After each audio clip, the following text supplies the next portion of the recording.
Rugrats, Tommy's New Playmate by Luke David. The Pickles were holding a baby shower at their home. A lot of people were in the backyard. One table was piled high with presents and another was loaded with delicious sweets. Chucky was amazed at all the noise and activity. He asked his best friend Tommy, "Did your baby sister finally come?" "Not yet," Tommy answered, "but we're giving her this big party, so I'm pretty sure today's the day." Tommy's grandma Mika took Dee Dee's hand and led her through the crowd. "Come on, Dee Dee, look at what we got for you." Tommy, Chucky, Phil, and Lil followed close behind. Grandpa Boris led out a goat on a leash. Grandma Mika explained, "Nothing's better for the little bubbler than goat's milk. Except maybe yaks, but you try finding a good yak these days," added Grandpa Boris. Bleated the goat. Chucky jumped back, startled. Grandpa Boris laughed. "The goat's just saying hello. Here you go, Kindala." He gave each baby a handful of chocolate coins. Tommy and his friends slipped beneath the table to eat the chocolates. They gobbled them all up, except for one. Tommy held the last coin in his hand. "Aren't you going to eat it?" asked Phil. "Nope," answered Tommy. "I'm saving it for my baby sister." "Oh, you mean she finally came?" asked Chucky, looking around. "I don't see her, Tommy. Do you think she got lost on the way to the party?" asked Phil. Said Tommy. "I don't know. Maybe we better go look for her." "But she could be anywhere," wailed Chucky. The kids headed to Tommy's room. Inside they found a brand new bed for Tommy. Nearby was Tommy's little crib, which would now belong to Tommy's new baby sister. Half the room had been painted pink. "Tommy, somebody's been coloring your room," said Chucky. "Yep," said Tommy. "It's for my new sister." "How are we going to find her when we don't even know what she looks like?" asked Phil. "Well, she's a girl like me," answered Lil, "so we know she'll be prettiful." At that moment, Angelica burst in. "Out of my way, you dumb babies!" She dumped some cookies on the bed, which was already overflowing with sweets. "Angelica, can you help us find my baby sister?" asked Tommy. "I wouldn't be in such a big hurry if I were you, Tommy," Angelica replied. "When the new baby gets here, she's going to get all the toys and all the love and attention, and your mommy and daddy will forget all about you." "My mommy and daddy won't forget about me," said Tommy. "That's what Spike said before you were born, back when his name was Paul." Angelica gave Tommy a mean look. "When you came along, they put him out in the rain, and he turned into a dog."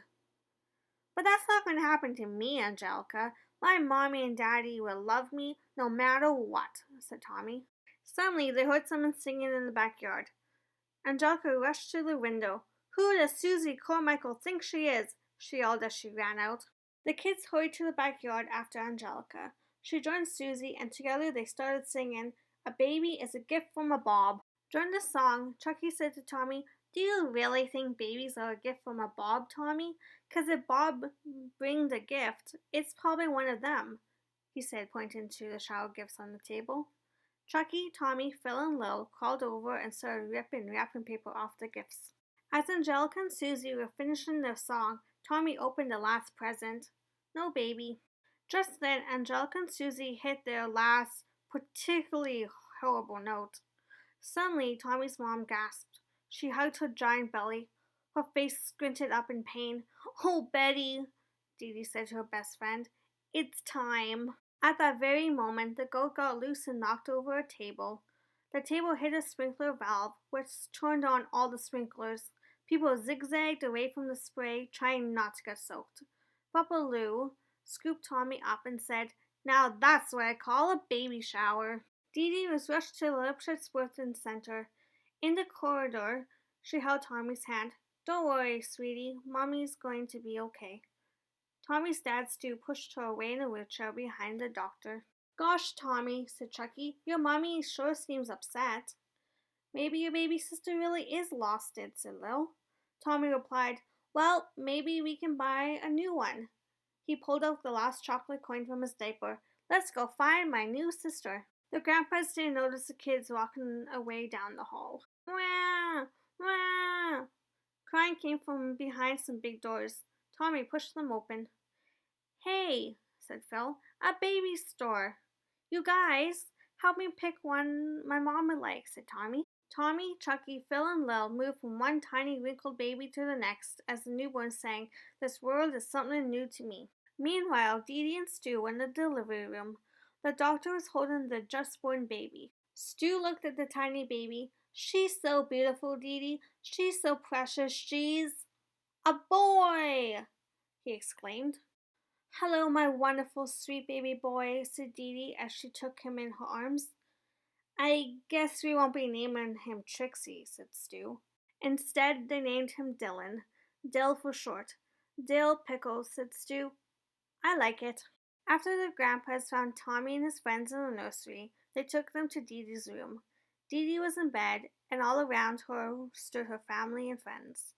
Grandpa Lou put Tommy on the bed next to the new baby.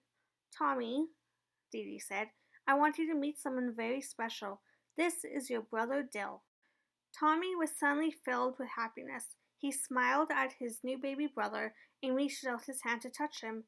At that moment, baby Dill began to wail. He grabbed Tommy's nose with all his strength. "Owie!" yelled Tommy. Even though Tommy's nose hurt, he decided to keep baby Dill. He paid the nurse with his last chocolate coin. Dee Dee hugged her two boys. "See," she whispered to Stu, "they already love each other."